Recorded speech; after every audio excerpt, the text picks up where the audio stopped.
Bonjour, bonsoir Simon, il est 8 heures du soir, nous sommes le jeudi 26 décembre, presque la fin dans quelques jours.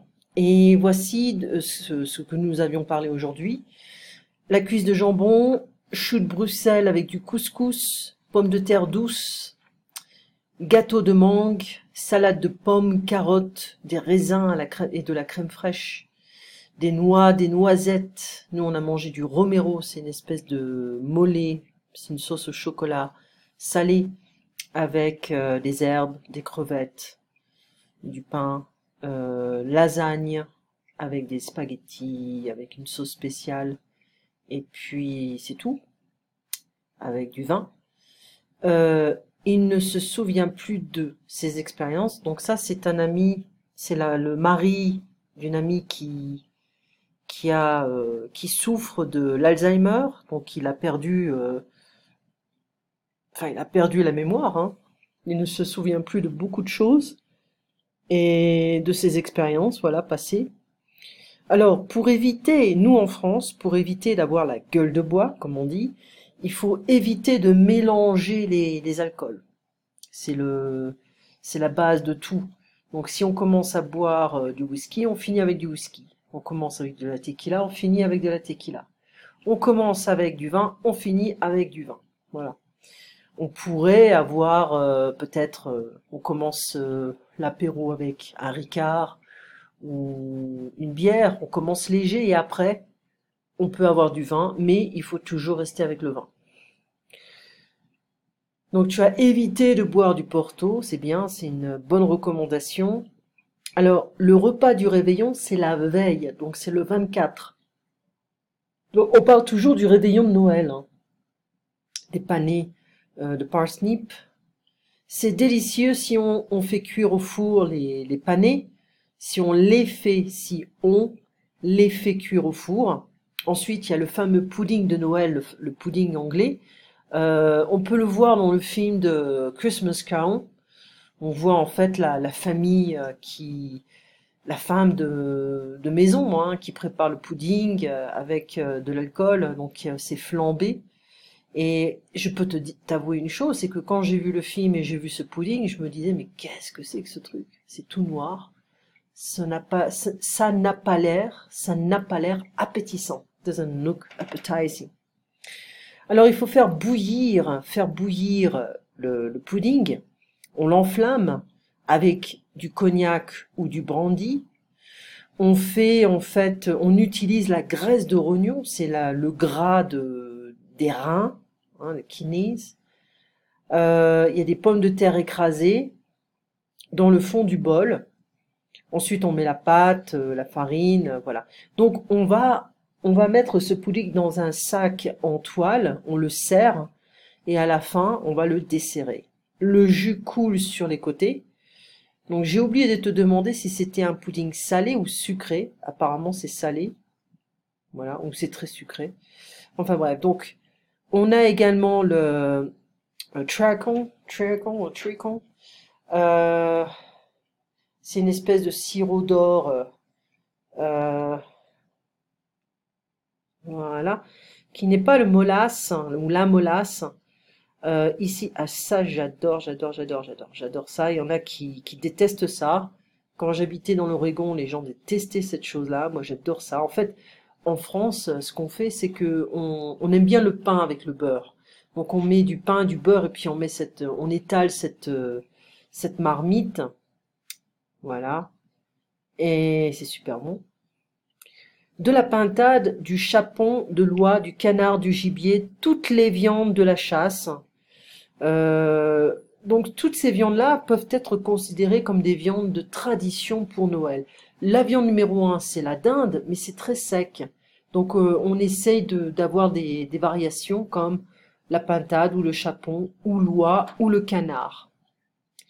Ensuite, la truffe est un élément, un ingrédient important pour la préparation de certains plats. On peut faire des omelettes à la truffe, hein. Ensuite, le foie gras, les huîtres, le saumon devient de plus en plus commun, le homard et la bûche de Noël. Voilà. Les faits divers. Donc les faits divers, c'est les petites histoires qui se passent dans certains quartiers, certaines régions. Les grossistes de wholesalers, voilà. En ce moment, sur Netflix, il y a une espèce de documentaire. Je l'ai pas regardé parce que j'aime pas ça. Qui a tué le petit Grégory? Alors, c'est une histoire qui a marqué toute la France. Je pense que c'était dans les années 80 ou 90. Et c'est l'histoire d'un petit garçon qui a disparu, qui a été tué. Son corps est retrouvé tué, enfin mort. Et il y a toujours eu des suspicions que la mère avait tué son enfant, ou le père, ou le beau-père, etc. Donc il y avait plein de suspicions, mais on n'a jamais su qui avait fait ça. Jamais, jamais. Donc les enquêteurs à cette époque n'ont jamais résolu le problème. Je te conseille de regarder le documentaire. Toi qui aimes bien les policiers, là tu as un fait divers qui est devenu national. Le petit Grégory, qui a tué le petit Grégory? Regarde-le en français, c'est sur Netflix. Les grossistes sont les gens qui vendent en gros la viande ou des fruits, etc. La volaille ou les volaillers, voilà. Une pénurie de pétrole, donc la pénurie, scarcity, qui est une bûche de Noël, voilà. Donc je t'avais donné des recettes pour la bûche de Noël, ça c'est la recette de base. On peut ajouter des noix, on peut ajouter... À l'intérieur, on peut remplacer, on peut mettre de la confiture avec une crème, si on veut. Il y a le ganache, c'est la crème de chocolat. En France, il y a beaucoup de produits light qui sont en fait des produits allégés. Donc on aime bien utiliser le mot light parce que ça semble plus cool si c'est en anglais. Voilà. Ensuite, le lait entier, le lait écrémé, le lait demi-écrémé. Voilà. Enfourné, c'est-à-dire mettre au four et on commence à cuire. C'est un jeu d'enfant, c'est-à-dire que c'est très facile. C'est simple comme bonjour, c'est-à-dire que c'est tellement simple qu'un enfant peut le faire. On dit également un enfant de 5 ans peut même le faire. Ok, un enfant de 5 ans peut le faire. La pâte à tartiner, donc il y a beaucoup de familles en France qui aiment bien utiliser le Nutella pour faire des desserts. Je trouve que c'est un peu, c'est tricher, cheating, hein. Puis c'est pas vraiment bon en fait. C'est mieux de faire son ganache soi-même. Donc il y a des gens pour faire la bûche vont utiliser du Nutella. Bon, bah c'est pas terrible. Donc la pâte à tartiner, to spread. Ensuite, à la fin, on peut ajouter du sucre glacé. Voilà. Et puis des décorations. Il y a un autre dessert qui est super traditionnel en France, ça s'appelle les îles flottantes. Alors c'est une crème anglaise liquide avec des œufs qui sont des blancs d'œufs qui sont montés en neige comme des meringues et on ajoute du caramel, une sauce caramel au-dessus avec ce qu'on veut, hein, petite noix si on veut, ou ce qu'on veut après. Donc voilà, alors ça c'est ce site qui est vraiment bien fait. Apparemment, il était une fois la pâtisserie. Alors demain, ce qu'on va faire, c'est que, alors essaie de voir si tu as les audios que je t'ai envoyés sur WeTransfer. Tu n'as qu'une semaine pour les télécharger malheureusement. Mais attends une petite seconde, je crois que c'est téléchargement, voilà. Alors, je les ai quelque part. C'est ça. Je suis pas sûre. En plus, c'est super lent quand j'ouvre un fichier sur mon ordinateur.